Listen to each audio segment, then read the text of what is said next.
हाँ, तो hello class, कैसे हैं आप सभी। स्वागत है आप सभी का। आप सबके न्यू बैच क्लास 9th का जो है नया बैच शुरू हुआ है, आप लोगों को जैसे पता है। तो हम लोग पहला चैप्टर अपना जो है शुरू कर चुके हैं और जो है हमारा पहला चैप्टर है संख्या पद्धति। तो मैंने आपको बताया कि परिमेय संख्या किसे कहते हैं, ठीक है। तो जो संख्या p/q के रूप में लिखा जाए उसे परिमेय संख्या कहते हैं। जैसे 0/3, 0/2, 5/4 और 3/2, ये क्या है? परिमेय संख्या है। अब हम लोग समझेंगे कि अपरिमेय संख्या किसे कहते हैं। अपरिमेय संख्या, अपरिमेय संख्या। तो याद रखिएगा, वो संख्या जो p/q के रूप में नहीं लिखा जा सके, p/q के रूप में नहीं लिखा जा सके। अब आप कहिएगा कि ये 5 ये p/q के रूप में नहीं लिखा गया है, तो नहीं, ये जो है हमारा परिमेय संख्या हो जाएगा कि किसी संख्या के नीचे एक क्या होता है, एक छिपा रहता है, वो क्या हो जाएगा? परिमेय संख्या हो जाएगा। तो अपरिमेय संख्या लिखिएगा, जो संख्या p/q के रूप में नहीं लिखा जा सके, जो संख्या p/q के रूप में नहीं लिखा जा सके उसको क्या कहते हैं? अपरिमेय संख्या कहते हैं। जैसे √2 ये जो है इसको तोड़ नहीं पाएंगे हम लोग। ये पूर्णांक, ये जो है रूट है, ये हटेगा नहीं। तो जब हटेगा नहीं तो ये p/q के रूप में नहीं लिखा पाएगा। √26 नहीं हट पाएगा, ठीक है। √35 नहीं हट पाएगा। तो ये सब की संख्याएं क्या हो गई? अपरिमेय संख्या होंगी। इतना आपको समझ में आया? नोट कर लीजिए उसको। हाँ, तो इतना हम लोग को समझ में आया कि परिमेय किसे कहते हैं और अपरिमेय किसे कहते हैं। इसमें किन्हीं को दिक्कत नहीं। अब हम लोग समझेंगे सम संख्या के बारे में। किसके बारे में? सम संख्या। सम संख्या किसे कहते हैं? तो वह संख्या जो 2 से पूर्णतः कट जाए उसको क्या कहते हैं? सम संख्या कहते हैं। जो संख्या 2 से पूर्णतः कट जाए उसे सम संख्या कहते हैं। तो लिखिएगा, जो संख्या 2 से पूर्णतः कट जाए उसे सम संख्या कहते हैं। जैसे अगर हम किसी संख्या को भाग लगा रहे हैं और वो पूर्ण रूप से कट जा रहा है तो उसको हम लोग क्या कहेंगे? सम संख्या कहेंगे। जैसे मान लीजिए हमारे पास संख्या है, मान लीजिए हमारे पास ये संख्या 56, तो ये सम है कि विषम है? तो इसको हम अगर 2 से भाग लगा रहे हैं, 2 से क्या कर रहे हैं? भाग लगा रहे हैं। और देखिए 2 से भाग लगाने पर ये पूर्ण रूप से अगर कट जा रहा है, जैसे कि 2 दूनी 4, 1 बचा, ऊपर सूत्र 6, 2 8 16, ये कट गया। 28 बार में कट गया। शेषफल बचा है? नहीं बचा।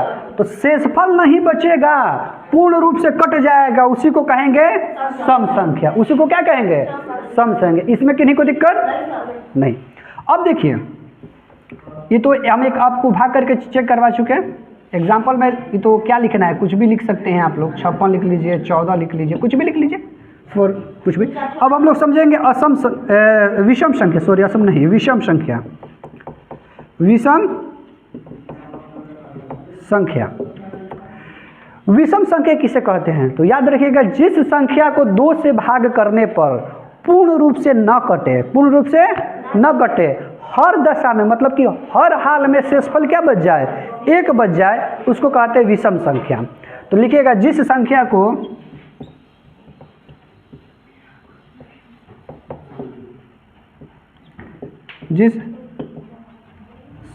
को 2 से भाग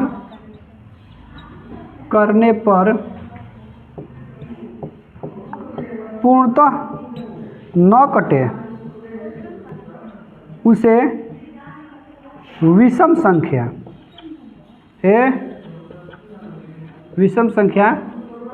कहते हैं।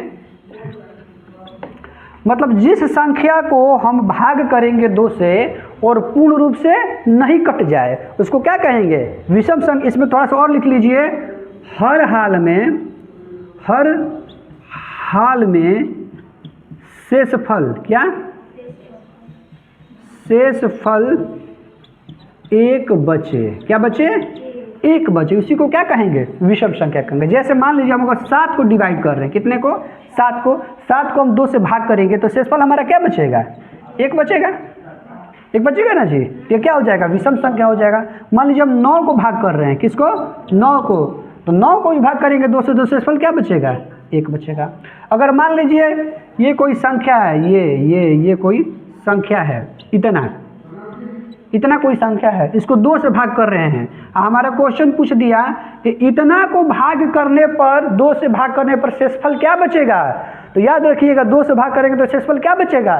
1। क्या बचेगा? तो इसको शेषफल कितना बचेगा? 1। तो ये भी हो सकता है, मतलब ऐसे संख्या भी क्या हो जाएंगे? विषम संख्या हो जाएंगे, जिसको 2 से भाग करने पर पूर्ण रूप से न कटे। किन्हीं को दिक्कत? लिख लीजिए, अच्छे तरीके से लिख लीजिए उसको। अब हम लोग समझते हैं भाज्य संख्या के बारे में। भाज्य संख्या किसे कहते हैं? तो याद रखिएगा कि जो संख्या एक और अपने अलावा दूसरी संख्या से भाग लगे उसे भाज्य संख्या कहते हैं। जो संख्या